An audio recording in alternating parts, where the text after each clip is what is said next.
Recording in progress.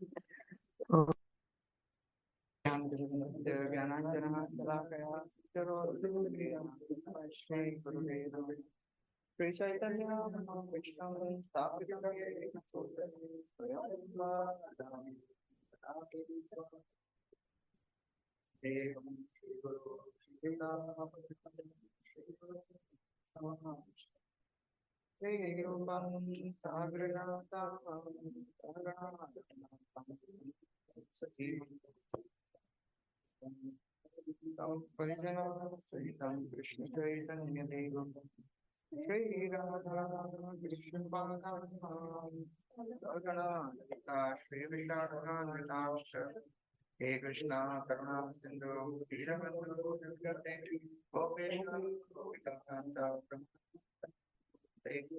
Saptakanchana, Gaurangi, Radhe Vrindavaneshwari, Vrishabhanu, Sri Devi, Pranamami, Hari Priye, Avancha, Kalpatarubhyacha, Prabha Sindhubhyacha, Patitanam, Papanebhyo, Vaishnavebhyo, Namo Namaha, Namo Vishnapadaya, Vishnapreshthaya, Bhutale, Srimate Bhaktivedanta, Swami Nidinamine, Namaste Saraswati, Gauravani Prachari, Nirvishesha, Shandavani, Pashanti, Shatari, Jai Shri Krishna, Chaitanya, Prabhu Nityananda, Shri Advaita,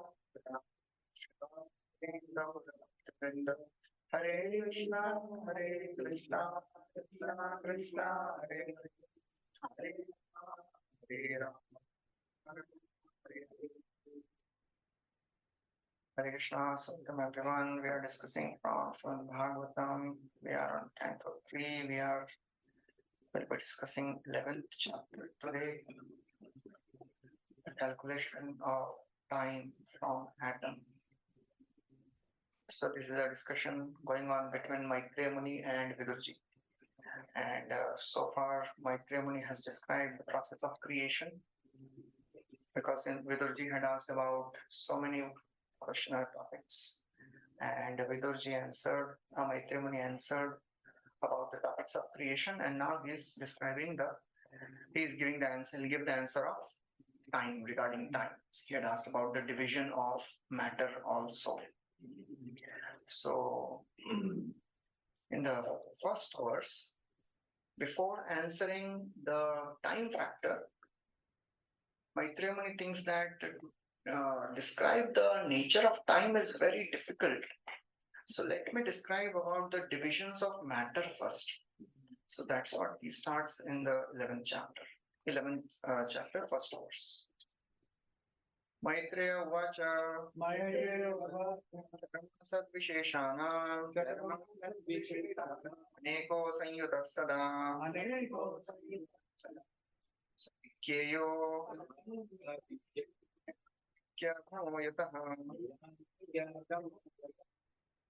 The material manifestation's ultimate particle, which is indivisible and not formed into a body, is called the atom. It exists always at an invisible identity, even after the dissolution of all form. The material body is but a combination of such atoms, but it is misunderstood by the common man. So basically, he is describing the matter, divisions of matter. Because to describe time per se is very difficult. So he is describing the divisions of matter starting from Paramanu, the nucleus or atoms. So he says, Charma Sadvisheshana. So the ultimate effect, the ultimate particle which is indivisible, and that is called as Paramanu. And it always exists. Paramanu Sabikyeyo, it is known as Paramanu, and it exists always. Aneko Sanyuta Sada, it always exists. Even after the dissolution of all the forms, the atom doesn't get destroyed. And all the combination, all the forms which we see, it is because of the combination of atoms. Nrinam Aikya Brahmoyataha. And it is misunderstood by common man. People can't understand what is this time factor. And what is this Paramanu? So Prabhupada writes, the atomic description of Bhagavatam is almost same as the modern science. This is further described in Paramanu Vad of Kannad. So Shona Chakravarti Thakur writes, the smallest division of parts of material elements is called Paramanu. Why is Charam in the singular? Charama Sadvisheshanam. Why it is singular tense? Indicating only one particle when there are many. There are many particles, but why he is describing singular tense? He says, though the particles are many, to understand about the subtle nature of time, it is appropriate to isolate one particle. So to describe the time factor, he is isolating just one particle and is describing it. So that is how this particle is called as Paramanu. It cannot be seen. What is its size? From these particles which arise, men may mistake concerning what constitutes a single particle. So people can't understand what is this single particle, what is this Paramanu. They can't understand this. One way to understand is the particles of light which are seen in the rays of the sun shining through a lattice window. Sometimes we see, this is the common observation. Here is one particle, here is another fine particle. The sixth part of that light particle is Paramanu. So some description is given. And then another description will be given about Trasarenu and all that. It will come in some time. Okay, next verse. Sata eva padarthasya sarupavasthitasya yat kaivalyam paramam mahan avishesho nirantaraha.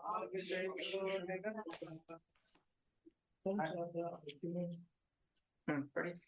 Atoms are the ultimate state of the universe. When they stay in their own forms without forming different bodies, they are called the unlimited consciousness. There are certainly different bodies in physical form, but the atoms themselves form the complete nature. So first he describes the smallest particle, Parmanu. Now he is describing the biggest particle, Param Mahan. Biggest state of matter is called as Parama Mahan. And that is the entire cosmic manifestation. That is called as Parama Mahan, put together. The state of oneness, the Kaivalyam. Kaivalyam means when you put everything in one place. Yeah. So the state of Kaivalyam of Paramanu, which is its state previous to its transformation. So basically all the Prakriti put together, it is called as Parama Mahan. So these two terms are there, Paramanu and Parama. Simple. Evam kalo pyanumitaha Evam kalu pyanuntaha Sakshme Sthaulye Jasattama Sansthan Bhuktya Bhagavan Samstan Bhukta Bhagavan One can estimate time by measuring the movement of a combination of bodies. Time is the potency of the Almighty Personality of Godhead, Hari, who controls all physical movement, although it is not visible in the physical body. So just as matter has small and big divisions, the time has also small and big divisions. So how to estimate the time? By the movement of the Paramanu. So how to actually estimate? So now he is just giving how we calculate time. Vedic time, how it is calculated. So the movement of Paramanu. So how it is exactly going to happen? So that will be described in the next verse. But basically in this verse it says time is the potency of Almighty Lord. Sarvam kala kritam mrityu sarvaharashchaham kalosmi lokakshakrit. So all these are very nicely describing how time is the potency of the Lord. And it controls all the physical elements. In the last chapter also it was described how time controls everything. So Maitreya Muni described about the functions of time, or the characteristics of time. Okay, now how the time is calculated. Yeah. In the previous sloka, if you say, in the translation, atoms are the ultimate state of the manifest universe. Why have written manifest? Actually, we generally write manifested universe. No, no, manifest means whatever we see, whatever the form when it manifests. Anything which is seen, it is ultimately made up of atoms. So manifest means whatever is seen in this world. That is just a technical grammar. So manifest or manifested, it means the same, not much difference. Okay.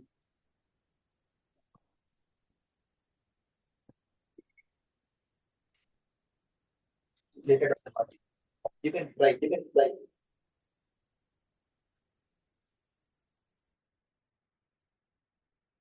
Okay, now the fourth verse will be describing how the time is calculated. Sakalah parmanurvai yo bhunte parmanutam sato vishesho bhogyastu Sato Vishesha Bhujyastu sakalah paramo mahan. Sapalo Paramo Mahan. Atomic time is measured according to its covering a particular atomic space.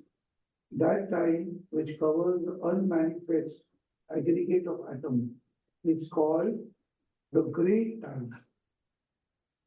So in the third verse, Vishwanath Chakravarti Thakur writes something.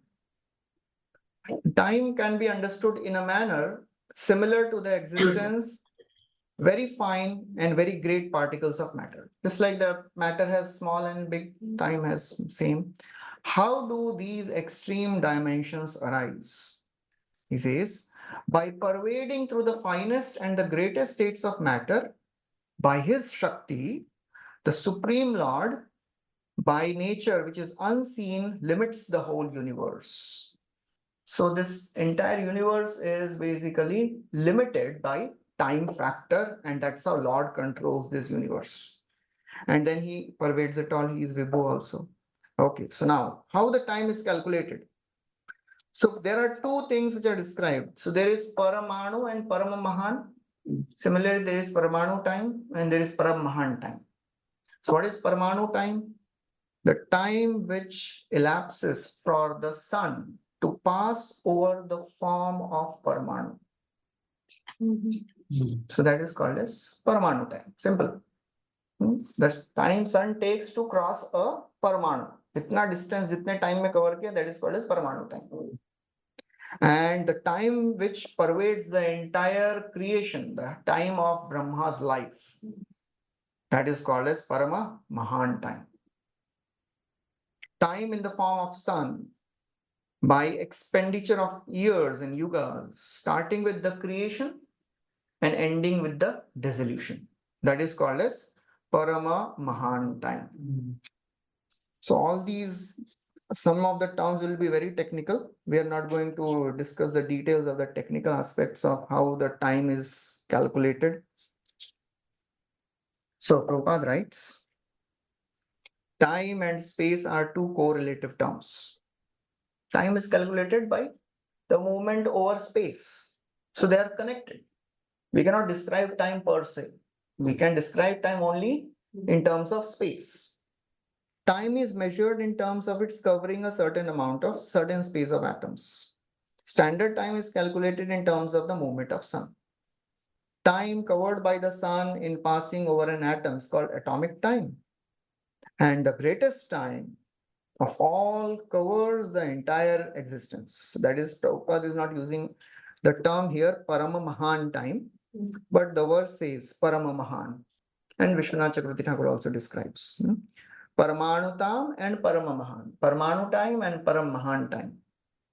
Okay, so now if you have your Subodhini, you can see a very big chart is given about how the different time क्या बोलते हैं?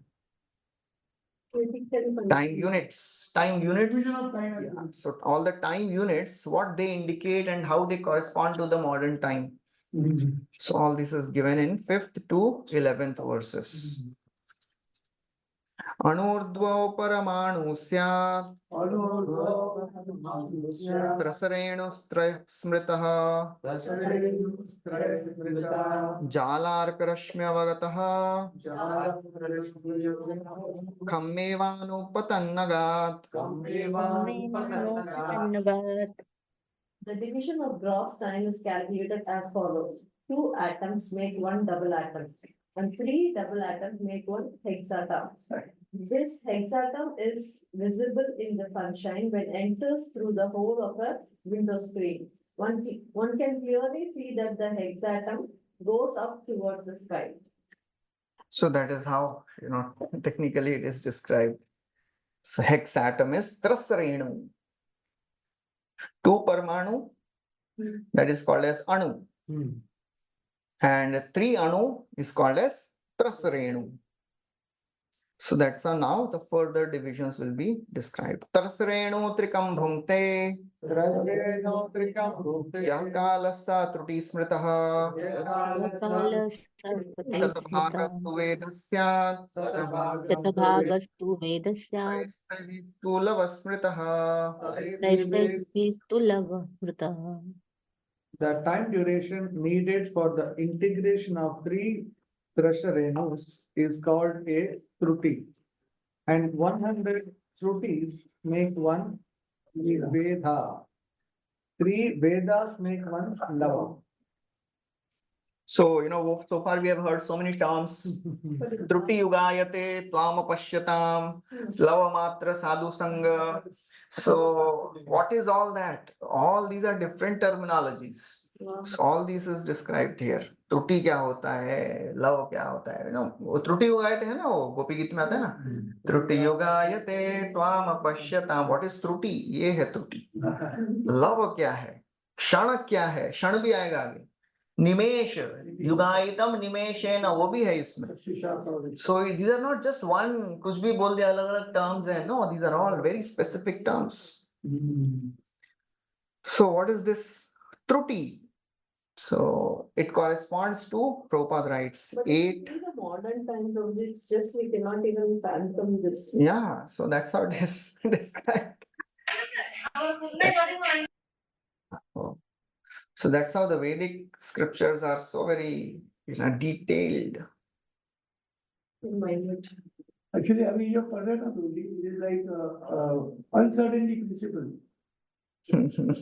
Heisenberg's. Uncertainty principle बता रहे हैं. Okay, so Chakravarti Thakur writes in the previous verse, 3 anus make one Trasarenu. Trasarenu can be perceived. It can be known as it follows after the air because of its lightness. Just when the light particles, they are seen in the sunlight. Yeah, you tell it.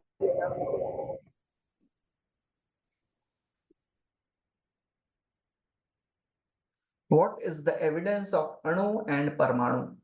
What is the evidence that Anu hota hai, Parmanu hota hai? Trasarenu is the evidence. Trasarenu dikhta hai, so that indicates that Anu and Parmanu is also there.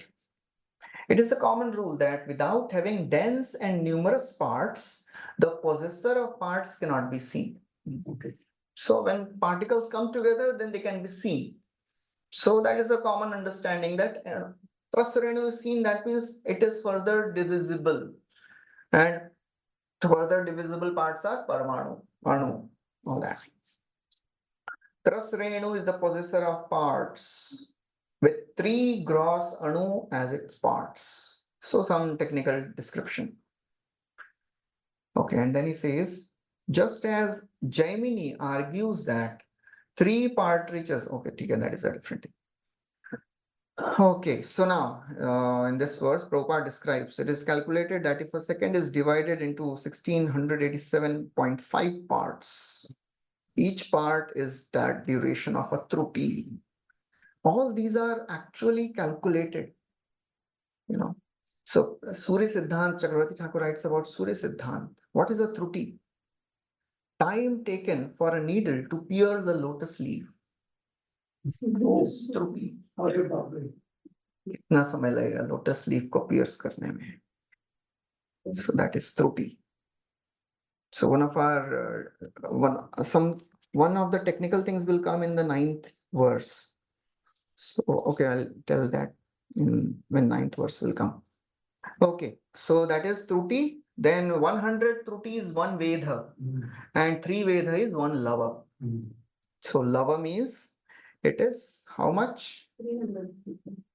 It is 300 rupees. it corresponds to 8 by 45 second. Hmm. One Lava. 8 by 45 second.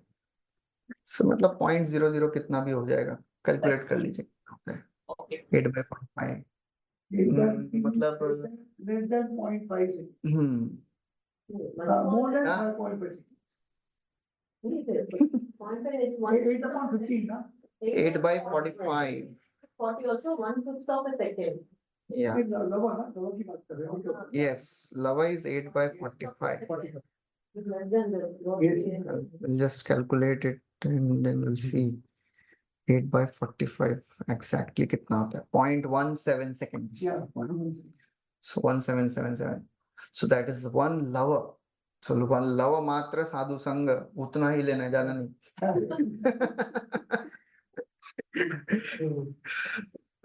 That means उतना लेने से इतना फायदा है, तो how much more will be benefited. Okay, next verse. Nimesha Strilavo Gyeyo Amna Taste Trayakshanaha Shanan Panchavidukashtham क्षणान् पञ्चविदुकाष्ठाम् Bhutadasha Panchacha. लघूतादश पञ्च च. The duration of time of 3 hours is equal to 1 nimesha. The combination of 3 nimeshas make 1 kshana. 5 kshanas combined together make 1 shata. Kashtha. Kashta, okay. Kashta. And 15 kashtas make 1 lagu. So by calculation, Prabhupada says 1 lahu is equal to 2 minutes. So that's how the calculation reaches to. 1 lahu is 2 minutes. So kshan, एक क्षण मतलब कितना है? It is 8 by 5 second. That means 1 point, कितना हो गया? 1.6 seconds is 1 kshan. Okay, then he continues. Laghuni vai samamnata dashapancha cha nadika दशपञ्चाचनाडिका praharaha द्वे मुहूर्तप्रहर Anam. कड्यामि सप्तनृणाम्. 15 lagus make 1 nadika, which is also called a danda. 2 dandas make 1 muhurta, and 6 or 7 dandas make 1/4 of a day or night, according to human calculation. So this muhurta, according to this calculation, is 1 hour, and somewhere it is 48 minutes. So it depends on. So one of our devotee, Prem Gaurang Prabhu, he is doing a PhD in all these cosmology and all that. So he found that according to the different movements of sun, so these two these two numbers they come. Sometimes it is 1 hour written and sometimes it is 48 minutes. So both are true. Both are correct. So here it is described as 1 muhurt is 1 hour. So generally we know 1 muhurt is 48 minutes. And that's why Srila Prabhupada has made our arti for 25 minutes. Why? Because Rupa Goswami tells in Bhakti Rasamrita Sindhu, he quotes from some Puran that even if one stands for half a muhurt in front of the Lord, one attains devotional service. So Prabhupada very expertly made all the artis 25 minutes. Okay, so then next verse. Dvadashartha palonmanam manam chaturbhesh chaturangulaihi swarnamasai krita chitram yavat prastha jalaplutam. Nadika or danda can be prepared with a six pala weight, 14 ounce pot of copper, in which a hole is bored with a gold probe weighing 4 masa and measuring 4 fingers long. When the pot is placed on water, the time before the water overflows in the pot is called one danda. So actually, Prem Gaurang Guru, he made this pot to find out, and he found exactly it is the same duration. He made a pot and So, yeah, so that is how precise. मतलब हमको पढ़ के भी नहीं समझ किधर क्या है ये. It is like you may take a pot of 14 ounce copper and you make a hole with a gold probe on its bottom. And that gold probe is 4 mash is in weight. So what is this 4 mash? That is also Chakravarti Thakur writes somewhere. No, he's not describing. Anyways. 64 marks, 1 pala. No, 1 pal क्या होता है? So he says 64 mass makes 1 pal. One should make a hole in the pot using a gold needle 4 fingers in length and measuring 4 mass, 5 gunjas. So these are some, Vedic weighing measurements. Okay, anyways. 5 gunjas means the gunja mala. No, that is different. If the weight of the vessel is more or the hole is larger, the pot will sink more quickly. So that is how, if the hole is big and if the weight is more, the pot will sink quickly. So exact weight of the pot, exact size of the hole, and then the amount of time it takes for the pot to completely get filled with water is 1 danda. Okay, he continues. यामाश्चत्वारश्चत्वारो मर्त्यानां महुनि उभे पक्षः पञ्चदशाहानि शुक्लकृष्ण च मानद. कृष्णश्च मानद. It's calculated that there are 4 prahas, which are also called yamas in the day and 4 in the night of the human being. Similarly, 15 days and nights are a fortnight, and there are 2 fortnights, white and black, in a month. So prahara. In one day there are 8 prahars. So every prahar is 3 hours. So that is described here. Yama is also the same as prahara. Yama, not yama. 6 to 7 dandas. Yeah, so 6 to 7 dandas, not muhurtas. This table is very nice, this particular one. Yeah, yes. So, and then the day and night, they are all 8 prahars each. 8 prahars of the day. Sorry. Yeah, day is also day and night. 4. Yeah, 8 prahars. Correct. And then fortnights is 15 days, all this. So this is the regular thing. Tayo samuchaya masaha. Pitrinam tadaharnisham. Dvautavritu shad ayanam. दोदावृतो षडयनं दक्षिणं चोत्तरं दिवि. The aggregate of 2 fortnights is 1 month, and that period in 1 complete day and night for the Pitha planets. 2 of such months comprise 1 season, and 6 months comprise 1 complete movement of the sun from south to north. Yeah. Dakshinayan and Uttarayan. 6 months Dakshinayan, 6 months Uttarayan. Okay. Ayane chahani prahu. अयने चाहने प्रागोर वत्सरो द्वादशं स्मृतः संवत्सरं शतं नृणां परमायोनोरिबितम्. 2 solar movements make 1 day and night of the demigods. And the combination of day and night is 1 complete calendar year for the human being. The human being has a duration of life of 100 years. So that's how the calculation of the day and night of the Devatas are also described. Two solar movements make one day and night of the Devatas.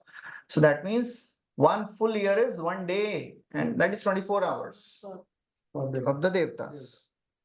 So that's how it is Day calculated. by day, technology is advancing. Sorry? Day by day, technology is Ah. advancing.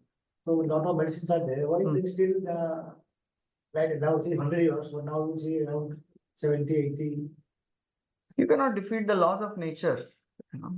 So that's how many more medicines we may create, but the diseases will also increase. More and more new diseases will come, and the duration is going down. Na bhautikanam cha bhavanam shaktirasam ashraddhan durmedan rasitan durbhagan rasitan. ये सब पहले बोल दिया है तो होने ही वाला है. That's how the body is made. That's how the ages are made. So however we may try, it is not going to increase. We can at least maximum 100 जो बोला है वो वहां तक पहुंच सकते हैं, उसके ऊपर कैसे जाएगा? And that is also decreasing. 12th canto describes in Kali Yuga, end of the Kali Yuga, people will live maximum 30 years. So all that is described. Graharkshutara chakrastha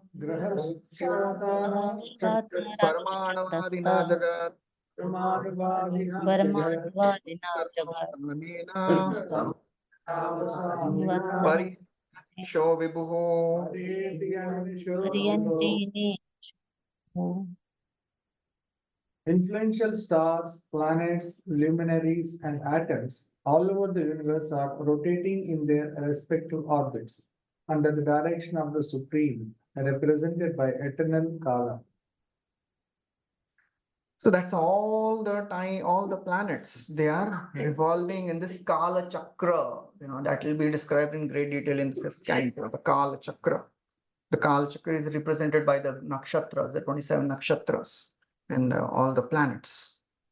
So that is how this entire universe is functioning. And this Kala Chakra is the basically representation of the Supreme Lord. Okay, so now after describing the time factors, now in 14th and 15th verses, he describes there are 5 types of years. Different planets have different yearly calculations. So he describes in 14th verse, he says there are 5 types of Vatsara. Samvatsara, Parivatsara, संवत्सरः परिवत्सर Anuvatsaro, संवत्सर एव च Vidurevam, अनुवत्सरो वत्सरश्च विदुरैवं प्रभाषते. There are 5 different names for the orbit of the sun, moon, stars, and luminaries in the firmament. They each have their own Vatsara. So that's how this different the time every planet takes to go around the sun. All the different grahas, they take certain time to go around the sun, and that decides their year. So what is sun? What is the Samvatsara? That is the luminary. The sun takes 365.25 days. Sun is also revolving. So sun takes 365.25 days to go around the Meru mountain. That is around the central axis. And the pole is the axis is the pole star. So the sun is also revolving, and it is revolving with sun god as a chariot. The chariot of the sun god has one wheel, and that wheel is moving on the top of Loka mountain. मतलब ये सब 5th canto में पढ़ लेंगे हम लोग, अभी सुन लीजिए खाली. So much better. Like local. अभी नहीं समझेगा, वो फोटो दिखाएंगे तब समझेगा. Because in Jambudvipa, there is not Jambudvipa, entire Bhumandal. There are 7 islands. After 7 islands, there is a very huge space where there is nothing. And then after that, there is a mountain. That mountain is Loka mountain. And sorry, sun doesn't revolve on the Loka mountain. Sun revolves on the mountain which is there on the seventh this Dvipa, there is a mountain, I forgot the name. It's a mountain. उसके ऊपर, because Lokalok mountain के आगे तो light जाता ही नहीं है. Lokalok mountain is a final boundary where till where the sunlight goes. उसके बाहर पूरा darkness है. So that's why, you know, 10th canto में when Krishna and Arjuna they go, so they to go beyond Lokaloka, Krishna he penetrates that Lokaloka mountain and he creates his own effulgence. So that is Lokalok mountain he crosses, and then he reaches the coverings of the universe and then all that. One question, sorry, the sun is taking 365 days to go. Correct. So when does it start? Like on rotation, because January, we have so many, like every language, they have their own New Year starting. Yeah. Tamil, So everybody have their own. I'm not so much technical expert in all these things, but there is some calculation how the Vedic calendar starts, but I'm not expert in that. वो पावनेश्वर प्रभु हैं हमारे, he is the only one who understands. उसके उनके अलावा और कोई नहीं समझता है. तो फिफ्थ कैंटो में भी मैं ज्यादा वो सब डिस्कस नहीं करने वाला. So I can understand the भूमंडल very nicely. उसमें अच्छे से बताया पावनेश्वर प्रभु ने जो भी डिस्क्राइब किया है. I could understand that, but the planetary movements, how the eclipses happen and all that, it is beyond my scope of understanding. वो पूरा technical understanding है. और relative motions of how the मतलब इतना इतना कैसे पीछे जाता है sun, and there is a relative motion of various planets that you know creates some gap, and that's how the sun also lags behind. उससे फिर one more year is created, so that is अधिक मास, one more month is created. वो सब कैसे create होता है? So that is some technical understanding. So anyways, so here the various durations, the various planets take, it is described here. Parivatsar is the Brihaspati. Brihaspati takes only 11.87 days for one complete revolution. Earthly calculation ka. Earthly calculation, sun takes 365 days, and Brihaspati takes 11.87 days. And Vatsara is all the 27 nakshatras. They take 324 days. So all this is described by Chakravarti Thakur also. So, and the Ida Vatsar is all the other constellations. They take 360 days. Anuvatsar is the moon. Moon takes 327.6 days to revolve around the axis. And Prabhupada very humbly says, the subject matters of physics, chemistry, mathematics, astronomy, time, space dealt with in above verses are certainly very interesting to the students of the particular subject. But as far as we are concerned, we cannot explain them very thoroughly in terms of technical knowledge. अभी प्रभुपाद इतना सब explain करके बोल रहे हैं, we cannot explain them thoroughly. So, okay, so then Prabhupada gives all this, you know, you can see one Truti is what, one Veda is what. Prabhupada says, the subject is summarized by the statement that all the different branches of knowledge is the supreme control of Kala. Everything is controlled by the time factor. That is the essential principle which a guru knows. When it is said, guru knows everything, one person came and said, Swamiji, you are telling you know everything. How many windows are there in the Empire State Building? Prabhupada said, how many? He just picked up some sand and said, how many grains of sand are there in my fist? Swamiji, I cannot tell. He said, when a spiritual master says that he knows everything, that means he knows everything required to take a disciple back home, back to garden. He knows everything needed for perfection of life.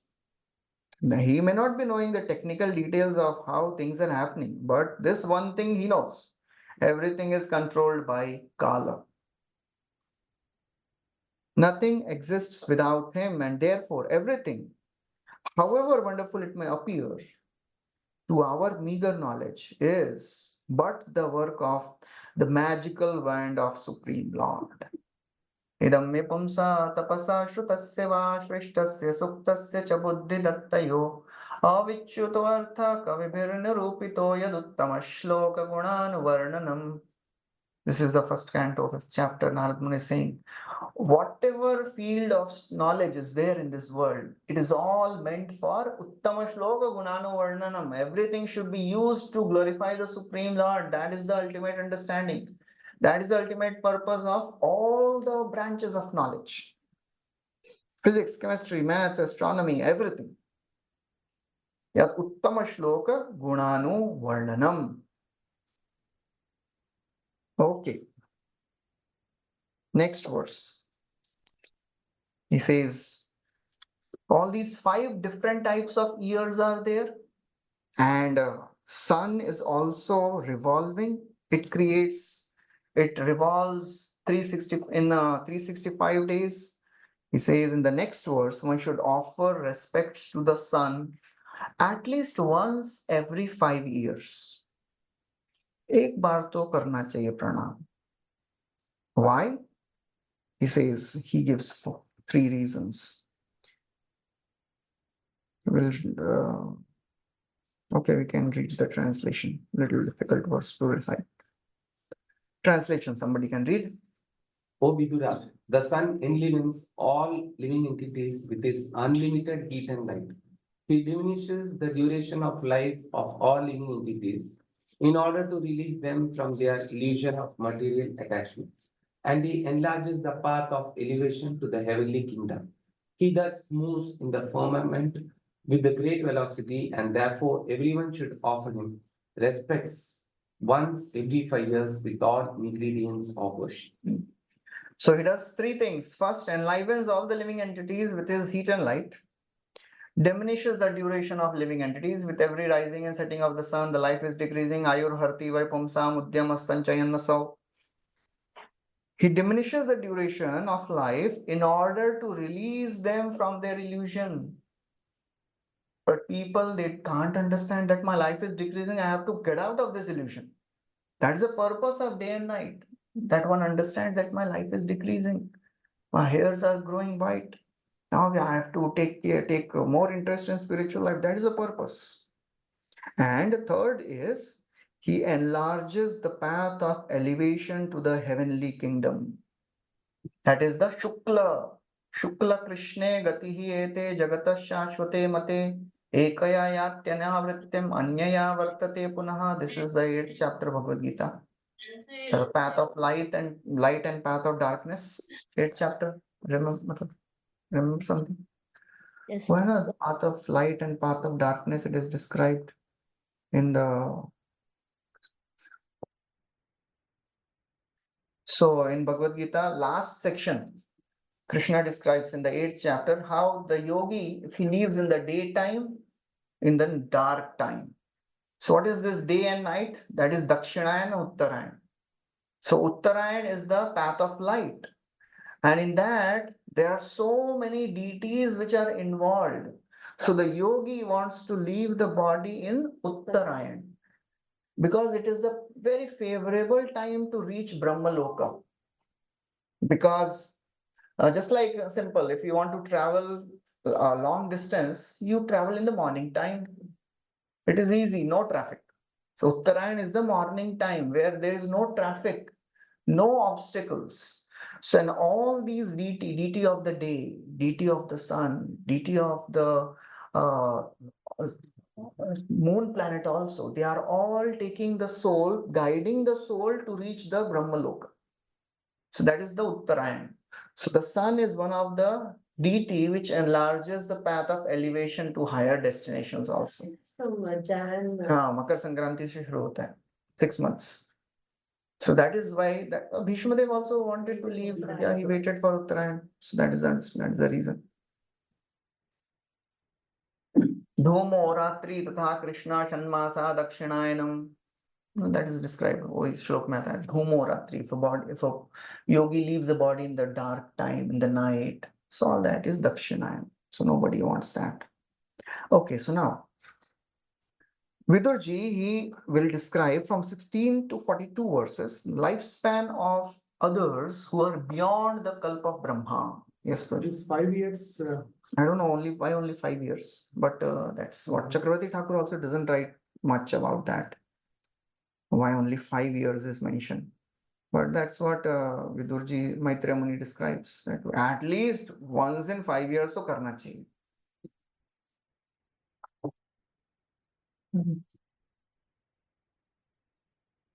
Okay. Chakravarti Thakur writes something. Let's read that. Okay, he doesn't write the reason. He says, "O followers of Dharma, you should offer articles of worship, such as Arghya, to the sun, in order to set in motion the 5 types of ears." So he gives a different understanding. 5 types of ears.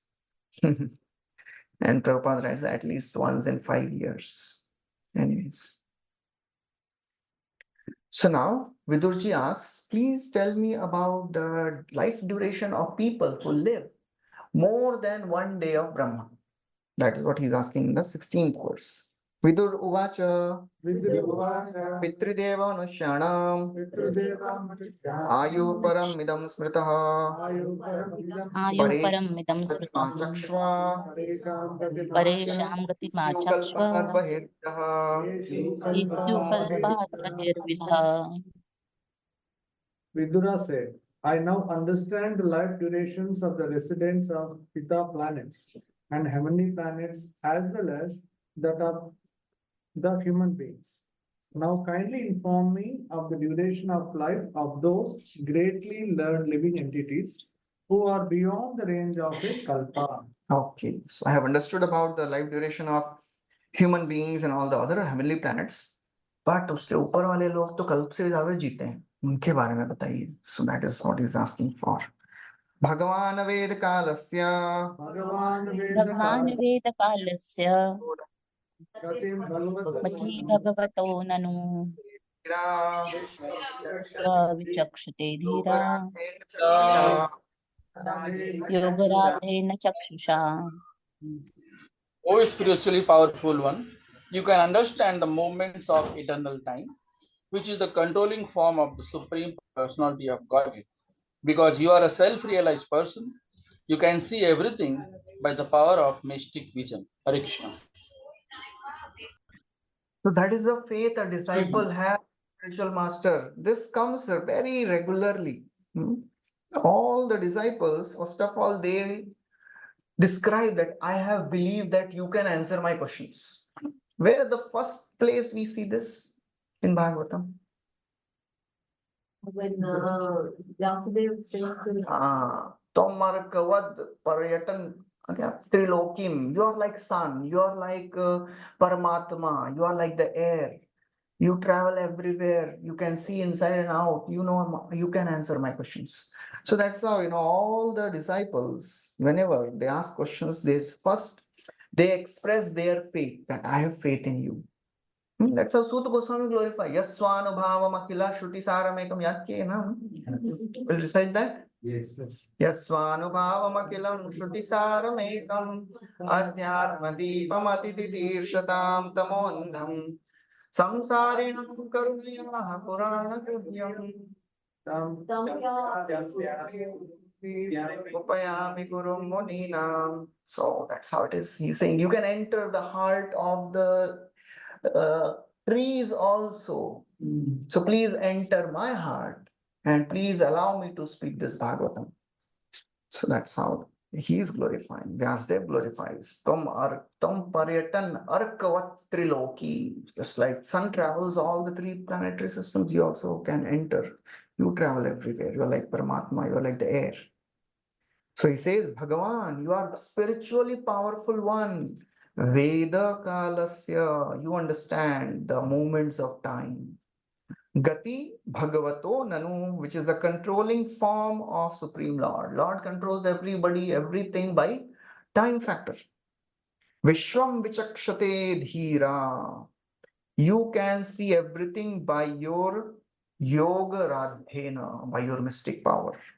You have a mystic vision, you know everything, you can tell me. Prabhupada writes. Those who have reached the highest perfectional stage of mystic power and can see everything, past, present, and future, are called Trikalagya.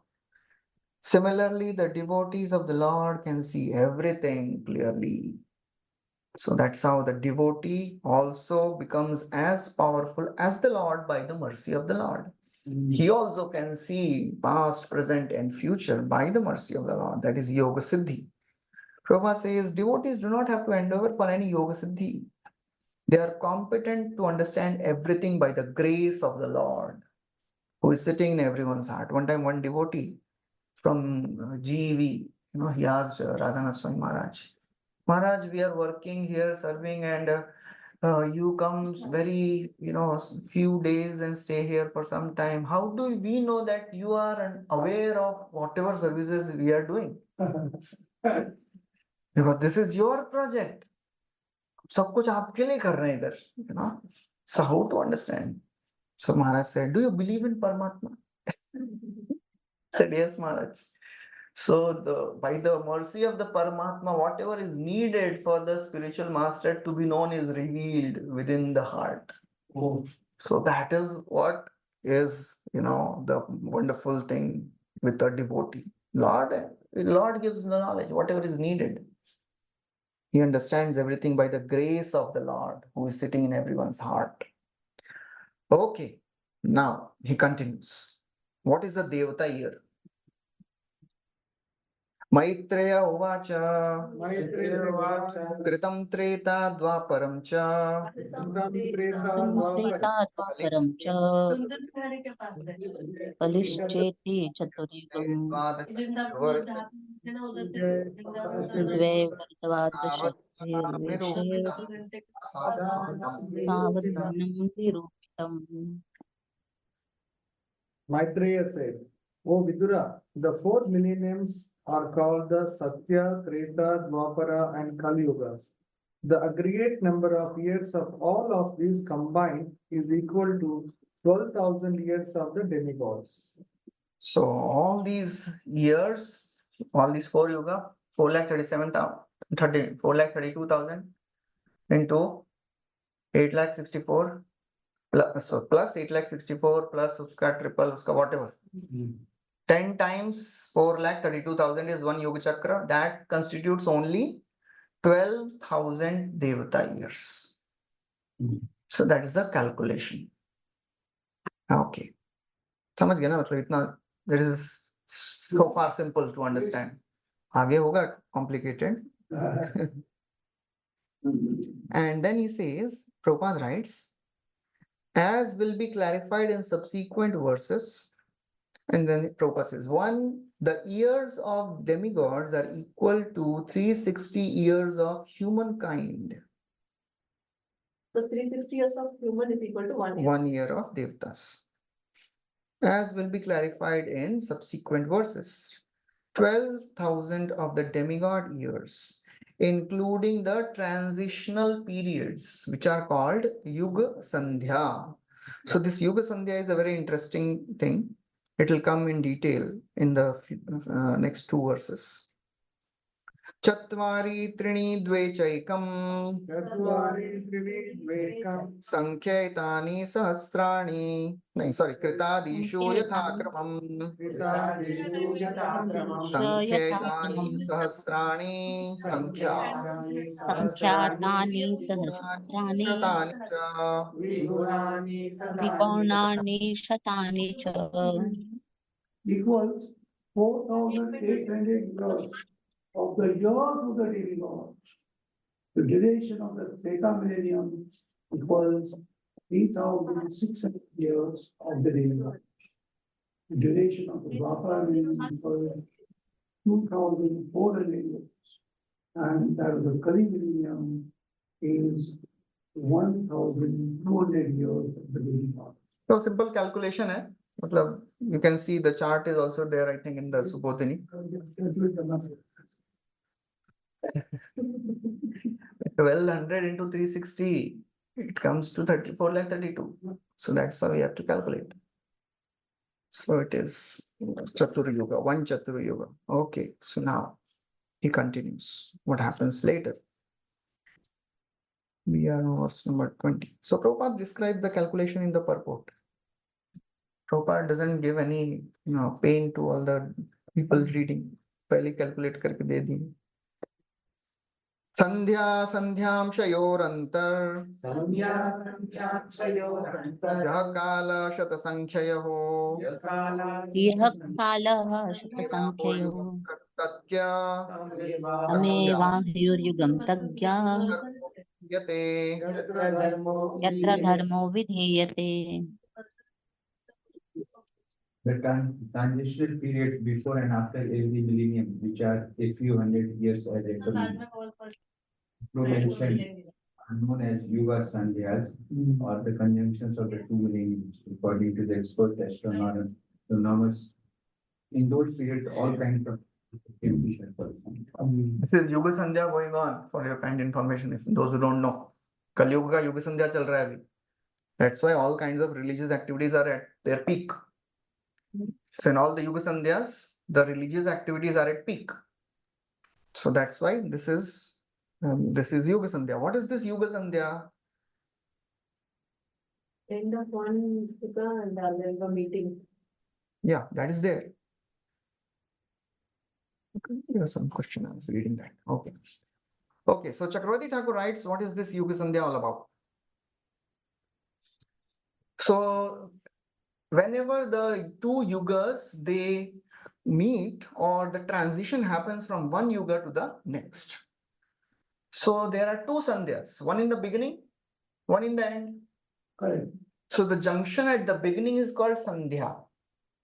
Junction at the end is called sandhya amsha. Because bach gaya hai na. The remaining yuga, sandhya amsha. So what are these? They are counted in hundreds of years. The period between these two is the yuga. So, Sandhya Amsha, uske beech wala jo hai, wo hai actual yuga. So now the Yuga Sandhya is going on of Kali Yuga. So what is this Yuga Sandhya? Yuga Sandhya is 1/12 of the yuga. Okay. So, see, every yuga has got a Sandhya and Sandhyams. Correct.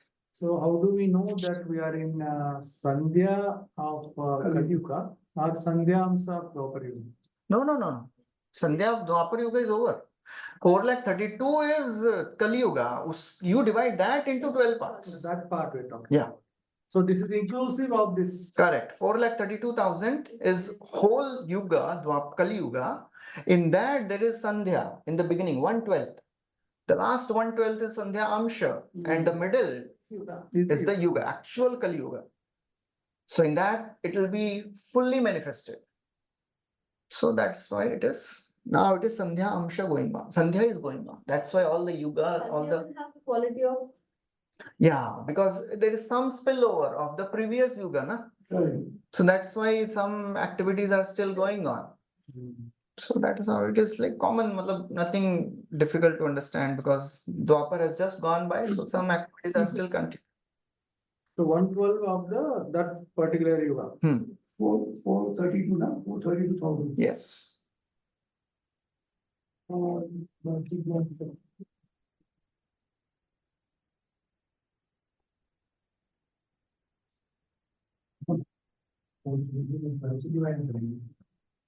Similarly, each Manvantar is also followed by a Sandhya. There are 14 Manvantars. Each Manvantar also has a Sandhya. That is equal to 4 times Kali Yuga. Kali Yuga time. 4 into 4,32,000. That is the. Coming to 36,000 years. So that's how it is. Correct. 432 का 10% करेंगे तो भी 43,000 होता है, तो 12 है ना इसके लिए. Okay. So Prabhupada Chakravarti Thakur writes, in these yugas, basically in these Sandhya and Sandhya Amsha, the special dharma of meditation, sacrifice, deity worship, and chanting are performed. The regular dharmas are secondarily performed. But these main dharmas are performed in Sandhya Amsha or Sandhya. These are practiced as well in the Sandhya and Sandhya Amsha. But even in the Sandhya, the Yuga Dharma is more prominent. You know, there are various things: sacrifice, meditation, deity worship, chanting. Okay, so we are on third chapter, 11th verse, third canto, 11th chapter, verse number 20. Okay. So in this he says, Sandhya Sandhyam Shayorantar Yah Kala Shat Sankhyaho Tam Evahur Yugam Tagya Yatra Dharma Vidhiyate. So Sandhya and Sandhya Amsha. First 12, that is not mentioned in this. Chakravarti Thakur also doesn't write, but we have heard from Pavaneshwar Prabhu. He has done some research. Some other scriptures it is described. 1/12 is Sandhya and 1/12 is Sandhya Amsha. Okay, and then Chakravarti Thakur writes, the regular dharmas are secondarily performed. These are practiced as well in the Sandhya and Sandhyamsh. But the Yuga Dharma is more prominent. So that is what is happening now. Yuga Dharma, Kali Yuga Dharma Krishna Nama Sankirtan. Okay, 21st verse. Dharmaschatushpan manujan krite samanuvartate sa वर्तते evanyeshva dharmena स एवान्वेषु धर्मेण प्रतिपदेन वर्धता. O Vidura, in the Satya millennium, mankind properly and completely maintained the principles of religion. But in other millenniums, religion gradually decreased by one part as irreligion was proportionately admitted. So dharma decreases 1/4 from Satya to Kali. So that is what he is describing here. Trilokya Yuga Sahasram Bahira Brahmano Dinam Tavatyeva Nishatata Yanmilati जन्मेरति विश्वस्रूप. Outside of the three planetary systems, Swarga, Matsya, and Patala, the four rivers multiplied by 1,000 comprises one day on the planet of Brahma. A similar period comprises a night of Brahma, in which the creator of the universe goes to sleep. So that is how he is describing the day of Brahma and the night of Brahma. 1,000 Chaturyugas is one day of Brahma, and same is the night of Brahma. So 1,000 Chaturyuga is divided into 14 Manus. So every Manu rules for how many years? 71. 71 Mahayugas. So if you divide this, if you multiply 71 into 14, it doesn't come in 1,000. It doesn't come to 1,000 because there is something which is called as Sandhya. तो इसके बीच में संध्या भी आता है, संध्या को जोड़ के then it comes 1,000. Okay, 24th verse, 23rd verse, sorry. निशावसान आरब्धो लोककल्पोऽनुवर्तते यावद् दिनं भगवतो मनुपुञ्जां चतुर्दश.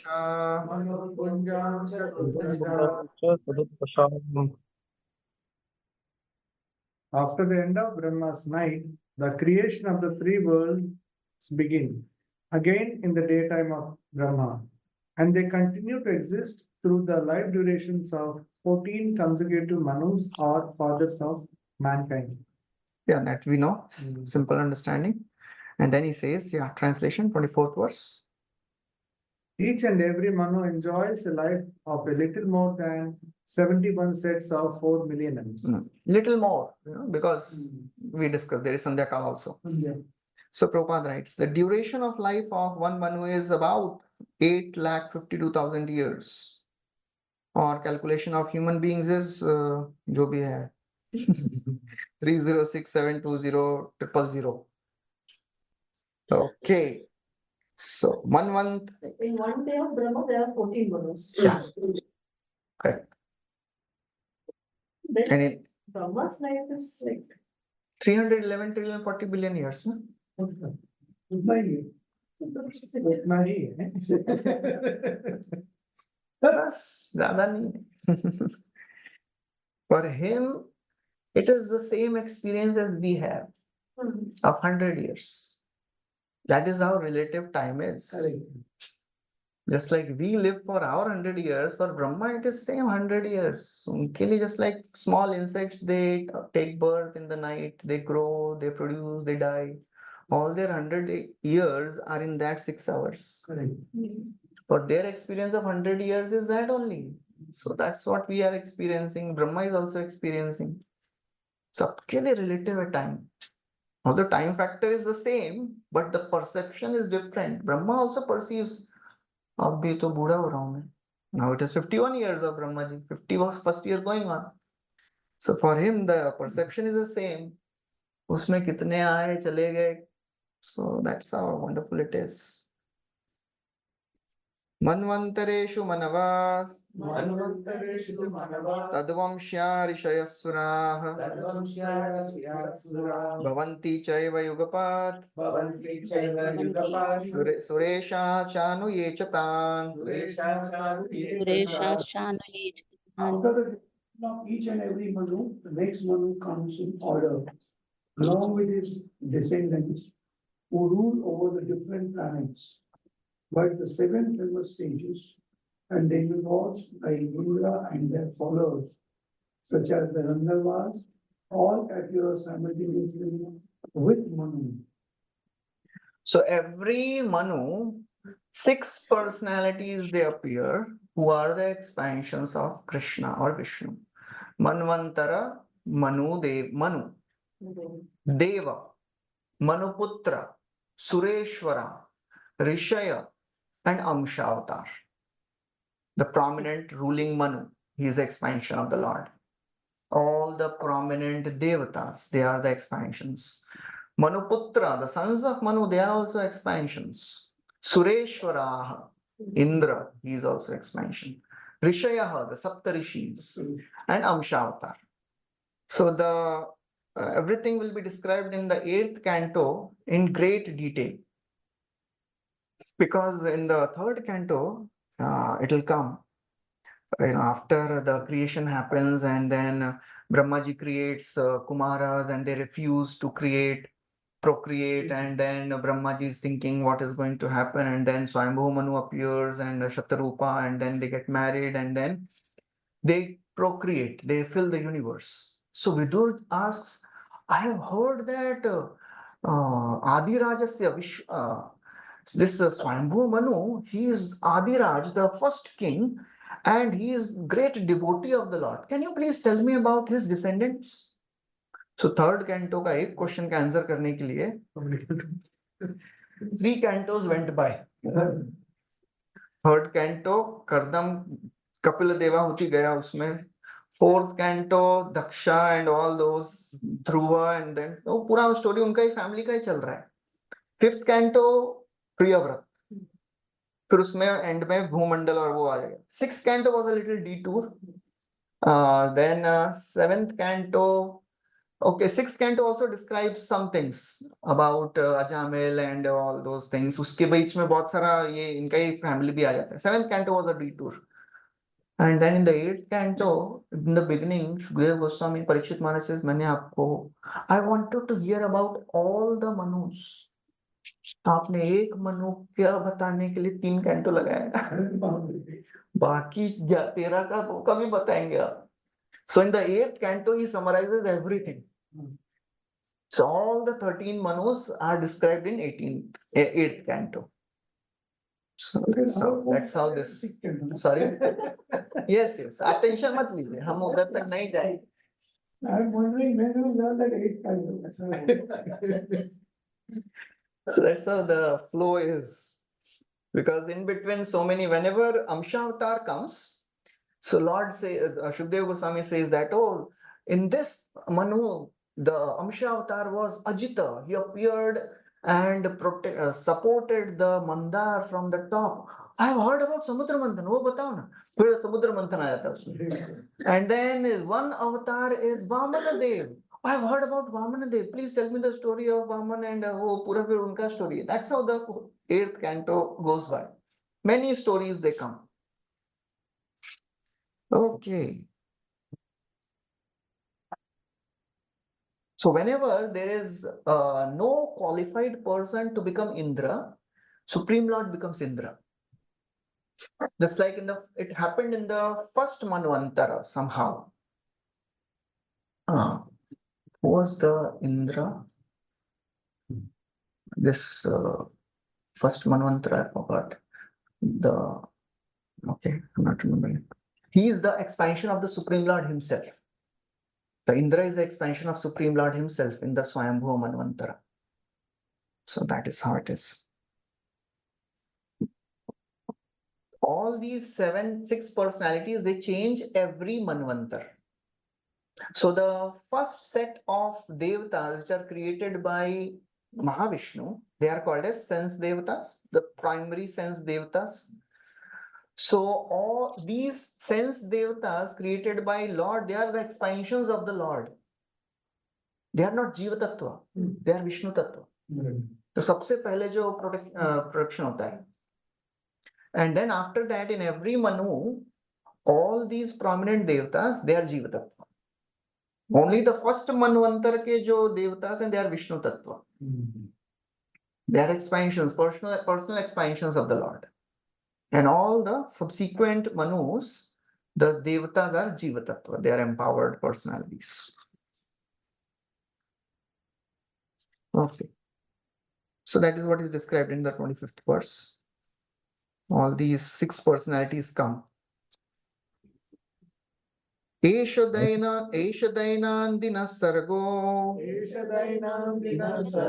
ब्राह्मस्त्रैलोक्यवर्तनः ब्रह्मस्तर्लौक्यवर्तना पितृदेवानां पितृदेवानां संभव्यत्र कर्मभिः.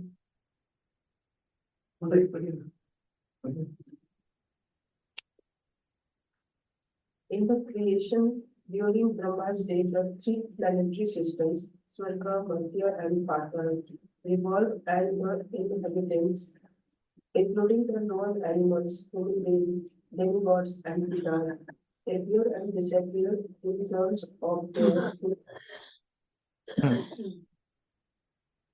So all these 3 worlds, it is a daily creation of Brahma because Bhu, Bhuva, Swa, they all get submerged in the waters of Garbhodaksh ocean. Then Brahma creates every day these 3 systems. Upar wale, they are always there. Maharlok, Janalok, Tapalok, Satyalok. So Bhu, Bhuva, and Swarg. Till that everything gets submerged. So Brahma creates all these things every day. Okay, next verse. Manvantareshu Bhagavan. मन्वन्तरेषु भगवान् बिभ्रसत्त्वं स्वमूर्ते मन्वादिभिः त्वं वदोदित पौरुषम्. Hare Krishna. In each and every change of Manu, the Supreme Personality of Godhead appears by manifesting his internal potency in different incarnations as Manu and others. Thus, he maintains the universe by discovered power.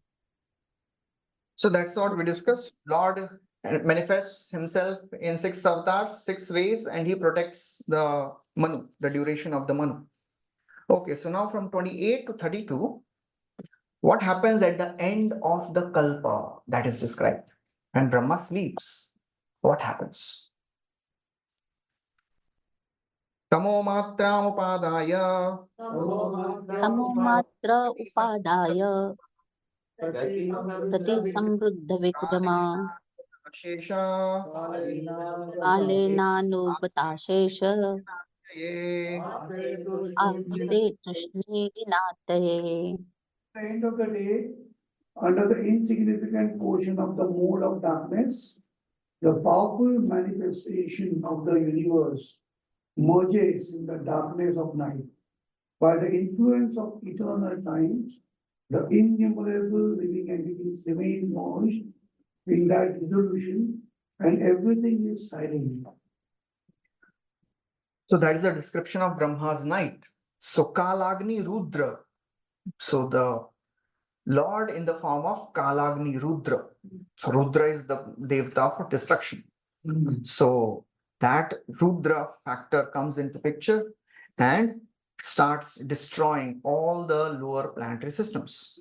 Chakravarti Thakur writes, accepting a small portion of darkness for destroying three worlds through the form of Kalagni Rudra. Having destroyed Bhu Bhuva Swa, covering them with fire and other elements, the Lord also makes the Jivas merge into him. So all the Jivas, where do they go? They merge in the body of Garbhodaksha Vishnu. He remains silent in the sense that he stops his pastimes of displaying the material realm. Only up to the, everything is silent means no creation is happening, nothing is working till Swargaloka. Uske upar everything is intact. So at the time of dissolution, Ananta Shesha starts emitting fire from his mouth. So fire is there. And then water is also rising. So everything happens. So it is like building is getting submerged. बारिश होना शुरू होती है उसमें short circuit हो जाता है आग भी लगती है फिर so that's how the entire destruction starts. Okay, next verse. Titanic sinking. Titanic में ऐसी होती है। Because sinking आप पकड़ता है पानी अंदर तमेवान्वपि धीयन्ते लोका भूरादयस्त्रयः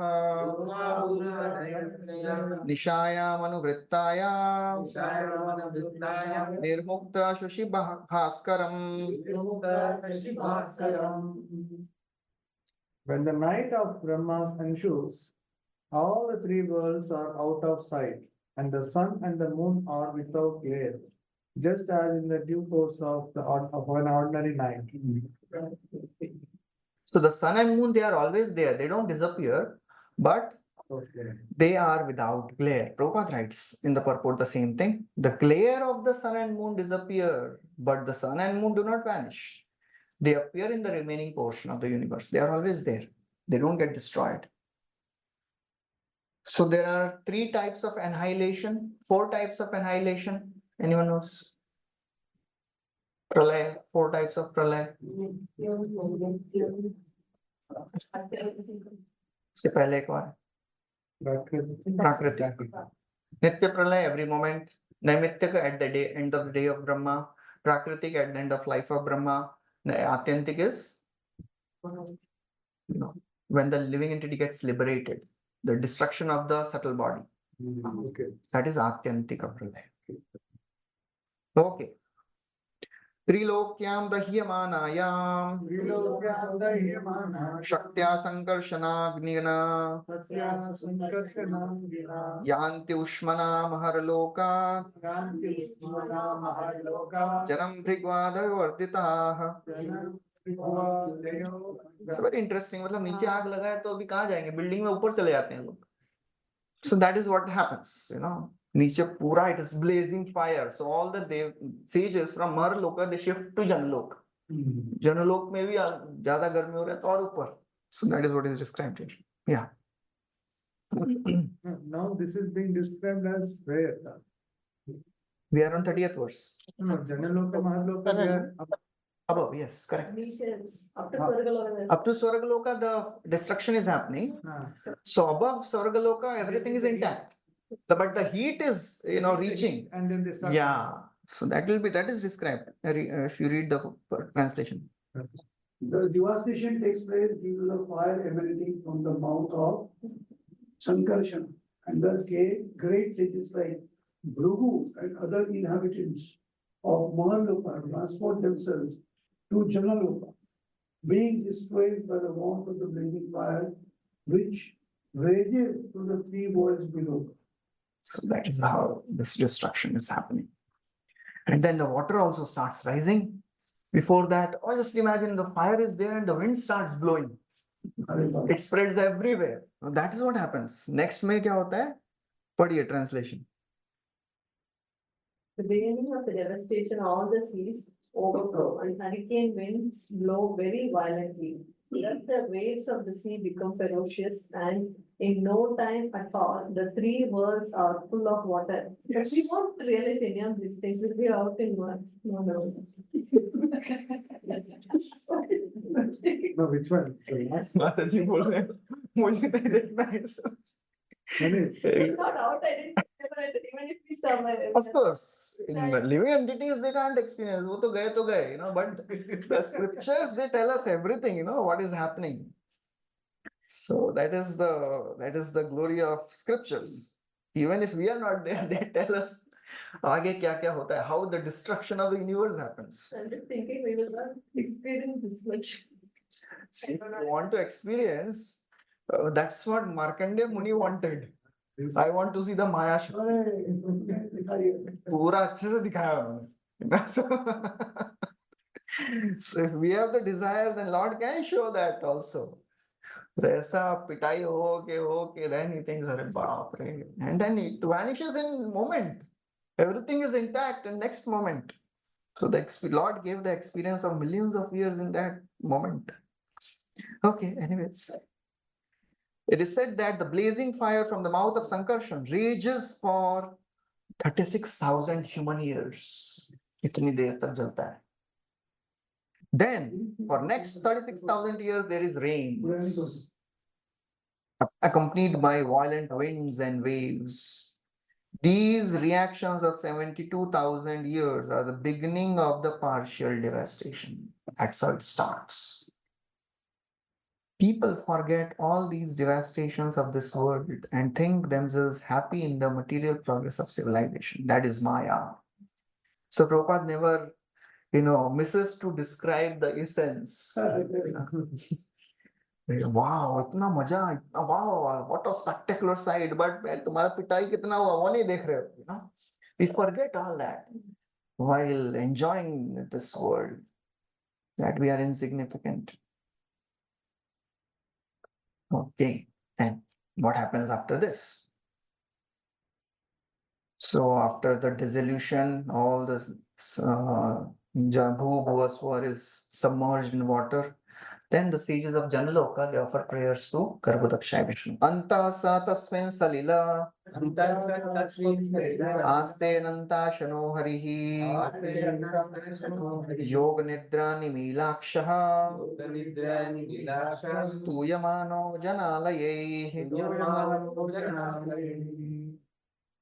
The Supreme Lord, the personality of Godhead, lies down in the water on the seat of Ananta, with his eyes closed, and the inhabitants of the Janaloka planets offer their glorious prayers unto the Lord with folded hands. So Yoga Nidra. So Prabhupada writes, this sleeping condition is not like us. When Lord sleeps, he creates. When we sleep, we only disturb others by our snoring. Prabhupada writes, Yoga Nidra indicates the Lord's sleeping condition is also a manifestation of his internal potency.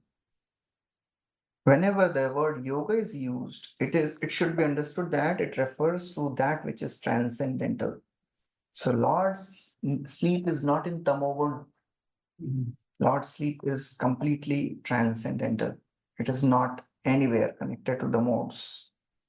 So all these sages, they are glorifying the Supreme Lord. Okay, it is 4:45. Should we do our recitation?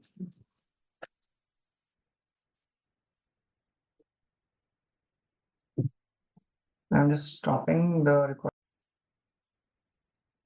एवं विधैरहोरात्रैः कालगतयोपलक्षितैः अपक्षितम् इवास्यापि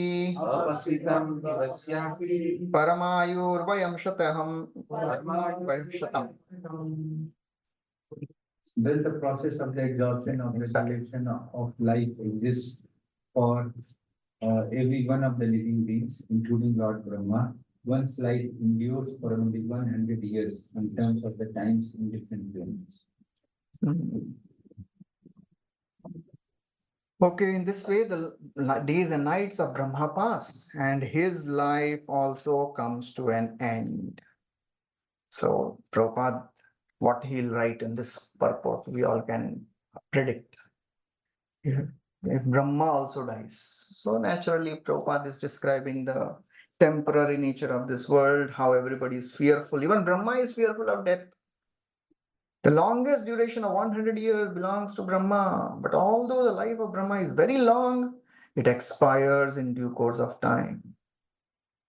Animals have no sense of responsibility, but humans, even though they have developed a sense of responsibility, they are wasting their valuable time. This is the madness of human society. So that's how. This is the reason for explaining all these details. Why Prabhupada is writing all that? To describe how foolish human society is. Even Brahma dies, and we think we will create something and we will enjoy forever, and they lived happily ever after. आजकल भी दिखाते हैं क्या movie के and and they lived happily ever after. पहले दिखाते थे. So that's how human civilization thinks. We will enjoy this world. And Brahma also dies. Who are we to think like this? The madman has no responsibility in life. Similarly, a human being who does not develop a sense of responsibility before he dies, is no better than a madman.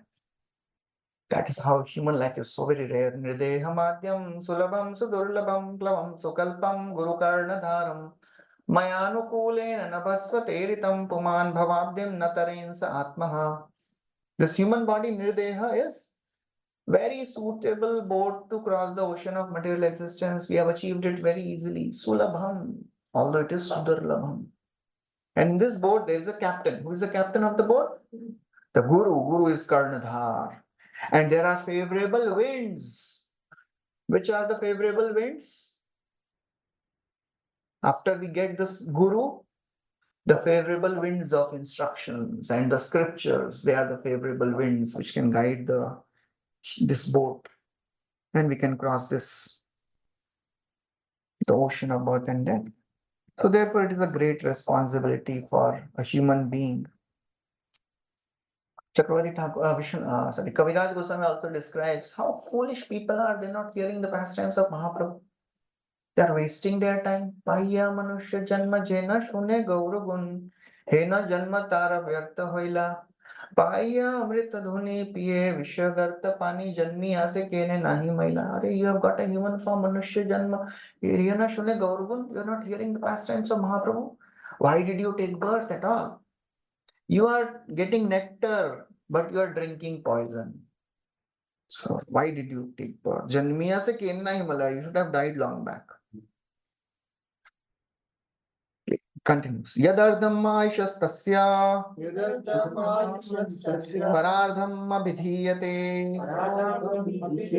purva parardho purva parardho pakranto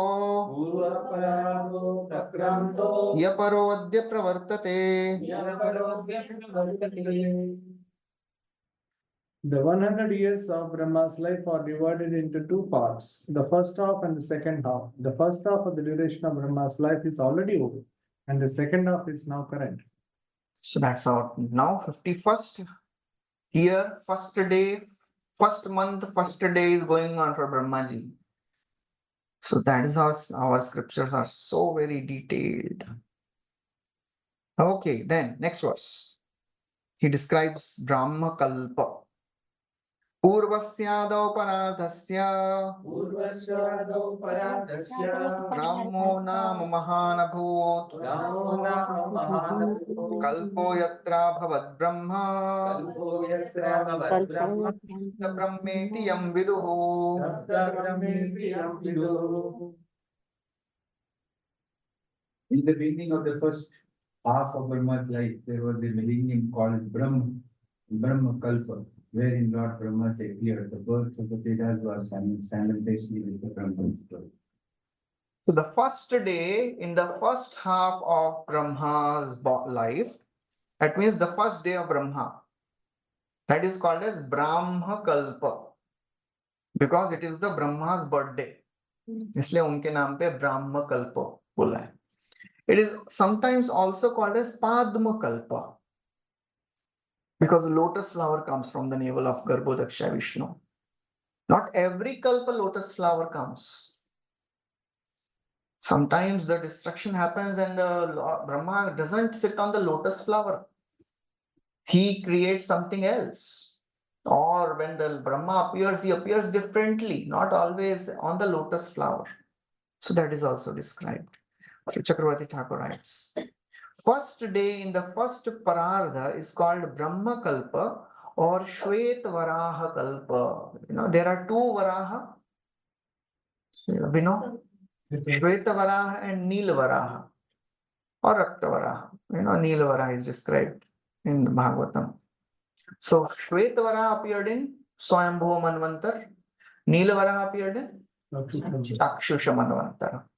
So because Shvetavara appeared in that Manvanta, therefore, and specifically in the first day, that's why it is called as Shvetavaraha Kalpa. And he says, it is called Brahma Kalpa because it is Brahma's birth tithi. Brahma ji ka birthday. And actually in the second canto, 10th chapter, 46th verse, Prabhupada in the purport, he describes all the 30 kalpas of Brahma. Sabka naam diye usme. If you go to the purport, Prabhupada writes all the names. Every day of month of Brahma has a particular name. Every month has 30 days. So 30 days ka alag naam hai. So that is there. Okay. Now. तस्यैव चान्ते कल्पो भूद् तस्यैव चान्ते कल्पो भूत् यं पाद्मम् अभिचक्षते यं पादम् अभिचक्षते यद्धरेर्नाभिसरसा यद्धरेर्नाभिसरसा आसील्लोकसरोरुहम्. आसील्लोकसरोरुहम्. The millennium which followed the first Brahma millennium is known as the Padma Kalpa, because in that millennium the universal lotus flower grew out of the navel reservoir of the water of the personality of Godhead. So that's what we explained. First day the lotus comes, therefore it is called as Padma Kalpa also. So Prabhupada, Chakravarti Thakur writes something more. Here it says second. It's for the understanding. Millennium which followed the first millennium. Yeah, so maybe in that Kalpa also the lotus flower came. So that's why it is maybe also called as Padma Kalpa. It depends. Then where is when Brahma is called as Swayambhu and then he comes into the lotus pit? That is how we understand. Yeah. Now So is not there. I don't know. It is not described how Brahma appears or what he does when he sleeps. Where does he sleep? So that is also little not described in Bhagavatam, because sometimes he enters in the body of Garbhodaksha Vishnu and sleeps. That is also described in Bhagavatam. So that is how it is, described differently. How Brahmaji creates, what is this Padma Kalpa? So he has Brahma Loka, but Chakravarti Thakur's purport we'll see, then it will be a little more clear. He says, the Pitra Kalpa, which occurs at the every end of the first half of Brahma's life, is also called the Padma Kalpa. It is understood that in every Kalpa, A lotus which forms all the planets does not appear. It appears only sometimes. So because the lotus, Brahma used the lotus only to create the 14 planetary systems. Now the lower 3 buildings, 3 floors are gone. So how, from where the material will come? So it is not described in Bhagavatam from where he gets the materials to create these 3 planetary systems again. But some ways it must be happening. Someday the lotus comes, so he uses the lotus. So whenever the lotus appears, it is called Padmakalpa. And every day, every month, the permutation combination may be different. It is like Padmakalp means किसी भी कल्प में lotus आया उसको Padmakalpa. So every month has all the 30 days. And 30 days का different names. So जो ब्रह्मा जी के 49th year, 50th year के दिसंबर में, हमारे दिसंबर में, so the last day of the December, 31st December, for our understanding, what happened? A lotus came. That was there, lotus was there. So that is also described. The last day of the first half of Brahma is also called as Padmakalpa. 50th year ka last month ka last day.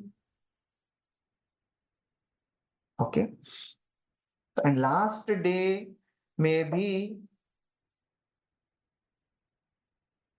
yeah. So last day, yeah, na Padmakalpa is the last day of first half of Brahma. First half of Brahma means 50 years. 50 years ka last day means last month ka last day. In that, a lotus flower appeared. So that is called as Padma Kalpa. So sometimes there is no lotus also. No lotus also. How Brahma appears is not described.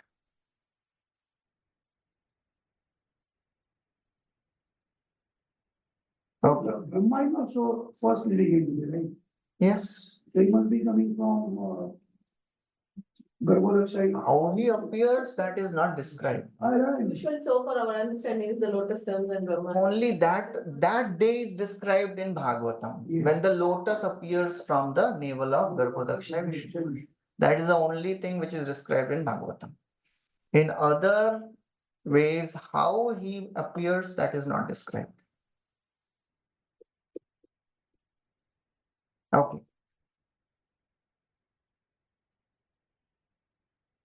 37th verse.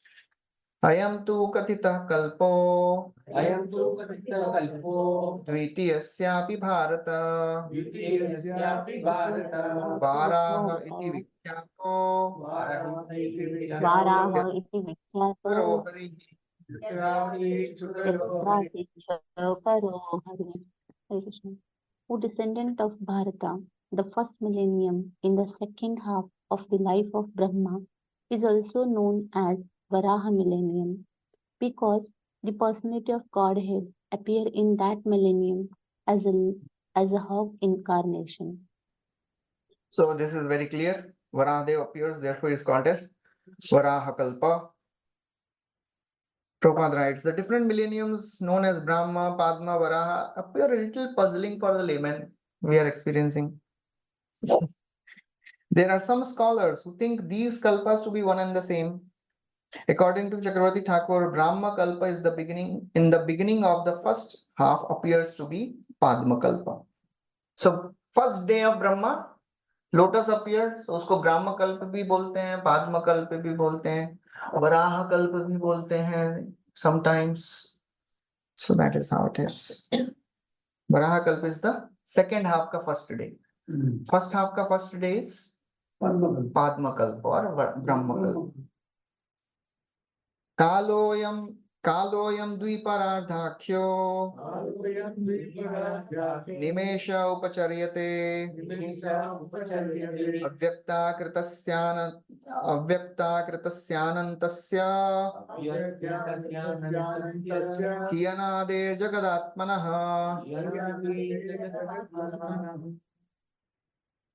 The duration of the 2 parts of Brahma's life, as above mentioned, is calculated to be to be equal to 1 nimisha, less than a second.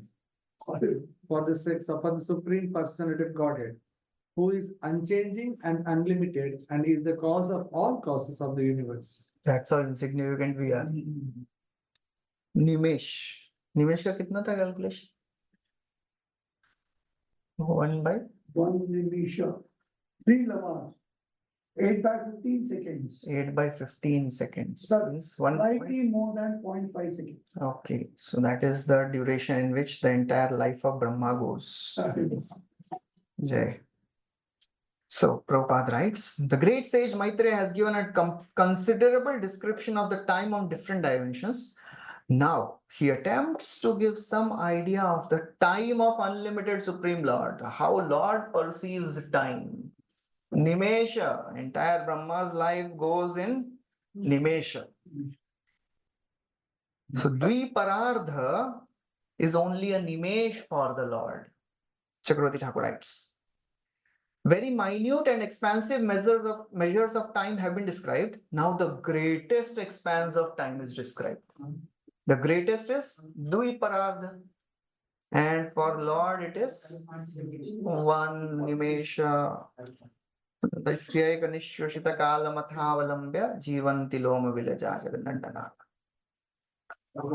is a complete agreement between Bhagavatam and Brahma Samhita. Prabhupada writes. Last paragraph, Prabhupada writes this. The eternal time is never lost along with the life of Brahma. It continues. But it has no ability to control the Lord. Lord is the controller. He is not controlled. As the residents of Dwarka, they also pray when Krishna enters Dwarka and they offer beautiful prayers. In that one verse, they say that you are not controlled by time. So I'm not remembering the exact word, but they say like that. You are not controlled by time. You are the controller of time. In spiritual world, there is undoubtedly time, but it has no control. So time is unlimited. Okay, so then he says, can one measure, so Vidur may ask, can one measure the Lord's lifespan in terms of seconds or other measurements of time? So he says, no.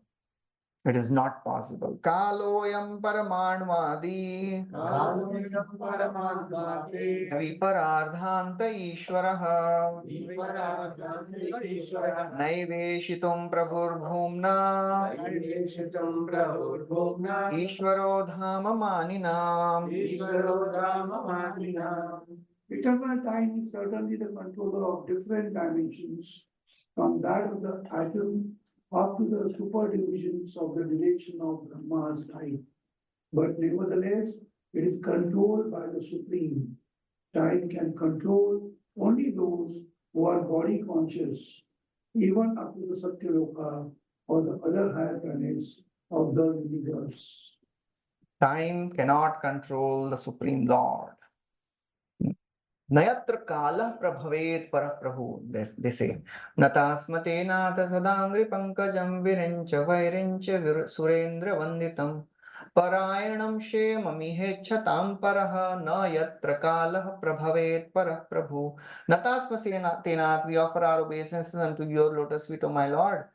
Virincha, Virincha is Brahma. Vairincha, Shiva. Surendra, Indra, they are all worshipping you, O my Lord, for their own benefit. Parayanam shemam iha ichhatam na yatra kala prabhavet. You don't come under the control of time factor. Because time can only control people who are bodily conscious. Supreme Lord is completely spiritual. How can his time control? Because even the devotees are not controlled by time factor. How can Lord be controlled? Ayurharti Vaipumsam Uddhyamastan Chayannaso Tasyarte. Remember the verse? Tasyarte Yat Shano Nita Uttama Shlok Vartaya. With every rising and setting of the sun, the duration of a person is decreasing. But the devotees, they are coming close to eternal life. They are not affected by time. So now in the last 2-3 verses, he describes What is this universe all about? What is the dimension of this universe? Translation, somebody, we can read the just translation. 40. This phenomenal material world is expanded to a diameter of 4 million miles as a combination of 8 material elements transformed into 16 further categories within and without that population. So this universe is diameter of 4 billion miles, 500 million yojan. So Canto describes in great detail. And this 500 million yojan universe is like a Paramanu which comes from the body of Mahavishnu. So Chakravarti Thakur writes that. And it is described in the next verse also. The layers of elements covering the universe are each 10 times thicker than the one before. We know this, right? The universal shell, 10 times bigger it goes. And all the universe clustered together appear like atoms in huge combination. So he is describing Bhagavan, who is Mahavishnu. Last verse. Tadahuraksharam Brahma Sarvakaranakaranam सर्वकारणकारणं Param Sakshat विष्णोर्धाम परं साक्षात् पुरुषस्य महात्मनः. The Supreme Personality of Godhead, Sri Krishna, is therefore said to be the original cause of all causes. Thus, the spiritual abode of Vishnu is eternal without a doubt, and it is also abode of Mahavishnu, the origin of all manifestations. So that describes the glory of Supreme Lord. So all the complex descriptions of the universe described in the 5th canto, they are a test of the faith of a sadhaka. Do we believe in the Supreme Lord's existence? And do we believe in all these descriptions which are given in the Bhagavatam? That is a test, because it is very many times inconceivable to understand. How can we are not able to see? How can we understand that there is another Varsha also?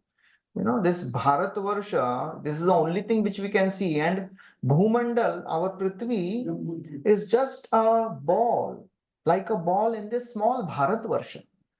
Apart from that, there is Himalaya and then all the other 9 Varshas of Jambudvipa, and all these descriptions, they look bewildering.